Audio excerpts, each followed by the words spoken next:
क्या स्त्रियों में पित्त दोष होता है? नियम की माने तो होता है, क्योंकि नियम में स्त्री पुरुष का भेद नहीं बताया गया है। पर क्या होना चाहिए? मान लेते हैं किसी स्त्री ने अपने पूर्वजों के साथ अच्छा व्यवहार नहीं किया, तो उसके अगले जन्म में उसके प्रतिफल उसे मिलने चाहिए। ऐसे में उसका अगला जन्म कहाँ होना चाहिए? अपने ही बेटी के घर या कहीं और? अगर अपने बेटी के घर हुआ तो वह तो उसकी बेटी हो जाएगी, और ऐसे में हमारे शास्त्रों के अनुसार विवाह के बाद वह दूसरे घर में चली जाएगी। ऐसे में उसको प्रतिफल कहाँ मिले? अगर वह किसी दूसरे घर में जन्मे और फिर अपने पुराने घर में शादी करके आए तो तब शायद यह हो सकता है। इसका मतलब स्त्री की आत्मा कम से कम पितृ दोष के कारण तो पितृलोक से नहीं जाएगी, मातृ ऋण या स्त्री ऋण में आ सकती है। तो फिर अगर किसी लड़की की कुंडली में सूर्य राहु के साथ पंचम भाव में हो तो क्या हुआ? तो उसके पति के वंश वृद्धि में परेशानी आई या संतान क्रूर स्वभाव की होगी। इससे शायद उसको उसके वृद्ध अवस्था में संभालने वाला कोई ना हो, तो ये तो पितृ दोष फलित हो गया।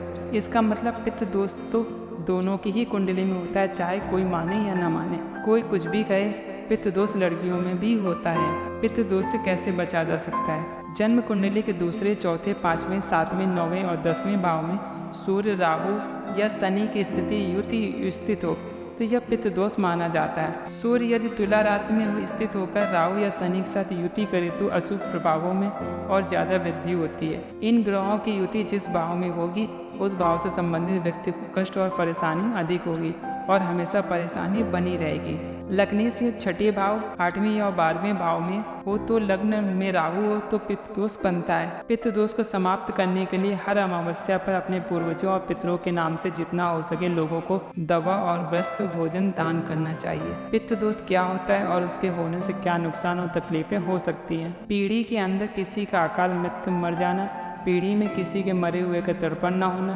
पिंडदान न हो पाना या किसी भी मरे हुए का कोई अधूरा काम रह जाए तो पितृ दोष बन जाता है। पितृ दोष कैसे पहचानें और पितृ दोष कैसे दूर करें? ब्रह्म पुराण में वर्णित है कि आश्विन माह के कृष्ण पक्ष की मृत्यु के दिन यमराज भगवान सभी आत्माओं को स्वतंत्रता प्रदान करते हैं ताकि वे श्राद्ध के अवसर पर अपने बच्चों द्वारा बनाए गए भोजन को स्वीकार कर सकें और खा सकें।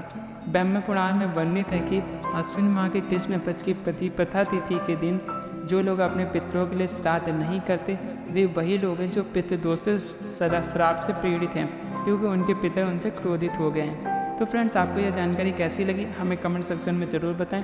अगर आपको वीडियो अच्छी लगी तो वीडियो को लाइक करें, शेयर करें, साथ ही चैनल को सब्सक्राइब करें।